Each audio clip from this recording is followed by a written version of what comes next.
Annyeonghaseyo. I'm Demarchlier. I'm Arielle. And we're Soju for Two. Okay, so the next review we're going to be doing is Young Love Jae In.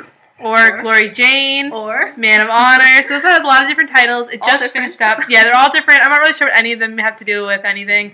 But they're all but they just finished airing. So it's a 2011-2012 show. Mm-hmm.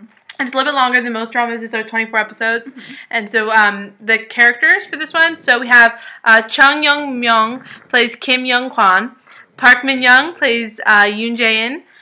Lee Yang Woo plays Soin Woo. Park Sang Wong plays Soin Chol.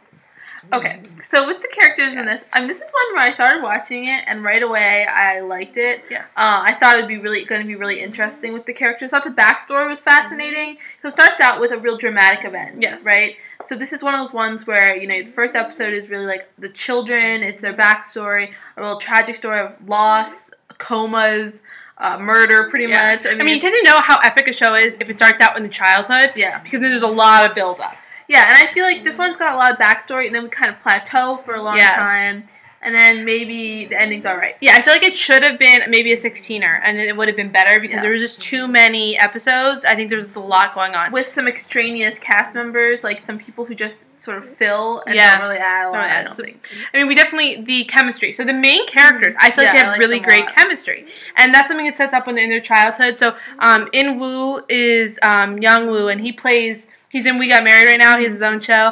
And we really like him, and I think his character was amazing. I thought his character was good because he had like an illness that was sort of caused by stress. So he's having tics. Mm-hmm. So he has like all these body tics and all these things he does. I thought he acted that really well because I actually, like, when I was watching it, I felt very emotional. I felt like really upset for him, just sort of the treatment that he received. Then the other main male lead, I thought he did a great job of really like you were rooting for him. Mm-hmm. And he's also in a couple other things we've seen. So he was in Cinderella's Sister. Mm-hmm. He was also in What's Up Fox, which we haven't reviewed yet, but that's like an older show that was really good. And again, his acting was great. And then Park Min Young was in Distant City Hunter. She was in Sun Kung Kwan Scandal. So we really like those three leads. I think were great. And then they definitely bring a lot of chemistry to the show. And they're the main love triangle, obviously. And it's a really good love triangle because you really are sort of rooting for In Woo, even though he's kind of like a really big jerk in the beginning. But that kind of that really kind of jerky, obviously he's just hiding something else. It's bravado because he's obviously has all these problems and issues with his father. Mm-hmm. So the love triangle there was actually really good. But what's interesting about this love triangle, what's interesting about a love triangle here? Well, they think they're initially, once they get past their very young childhood, they think they're siblings. They think they're siblings, half siblings.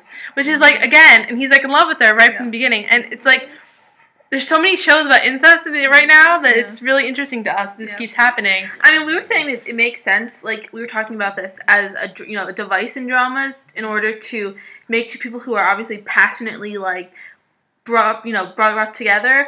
It gives them a way to hold off the story because they can't be together. Yeah, they can't be together because of this. So obviously their passionate feelings can't be expressed. And I mean, I get that as a device, but it is a little strange. Yeah, it's again incest to watch. So mistaken identity, misunderstanding. Well, that's the whole thing. She's mistaken as his sister. I mean, I understand. That's what I was thinking with the title. The first title makes sense if it was just her name, I feel like, because the whole thing is she keeps repeating her name throughout the story because her name is really important. It's the one thing she was supposed to, she wasn't supposed to be told or, remember it, and then she did remember it, and it was keep remembering who you are. Yeah, it's important because either she's the daughter of, a driver or she's an heiress to a giant company. So it's a big difference what her name means. And then all these boys, I mean, the mistaken identity is the destiny here. That's the fate. It's either is she destined to be with which boy and why, and, is she going to become the heiress? I mean, all these things are really important with the story. Yes. Okay, so, piggyback rides.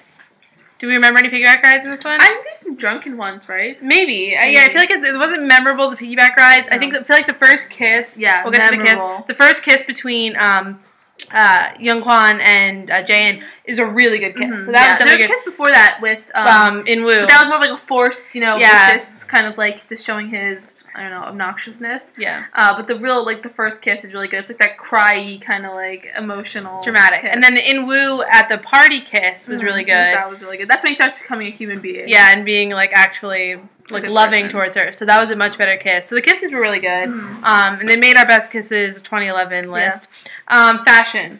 Yeah, this is some great fashion. I feel like we were watching this, and then we were watching Flower Boy Ramen Shop. They have some similar clothing going on. Yeah, the guys, the two, the second lead in this, and then the main lead in Flower Boy Ramen Shop. A few jackets, really fashionable, high end clothing, and then obviously like the lower end because it's supposed to be poor. You're seeing both sides. Yeah, so definitely the really cute fashion in this one.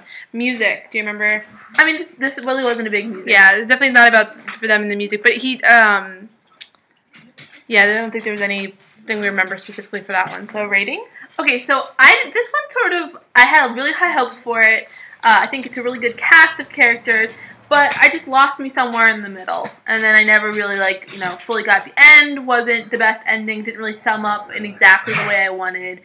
For when you're watching a drama for that long, sometimes you get annoyed if the ending isn't really good. Yeah, we wanted a wedding or something. Or like time, speed up or just something to show that something really good's happened and there's been a lot of change. So I think I'm going to rate this one a 7. I think that it might be a little long, and I don't know if I'd recommend to everyone to watch it unless you want to watch characters in it or you like that kind of story where it's a real dramatic beginning or something, but not my favorite drama. Yeah, I'm going to give it like a 6.5, 7. I think that the main leads were really good.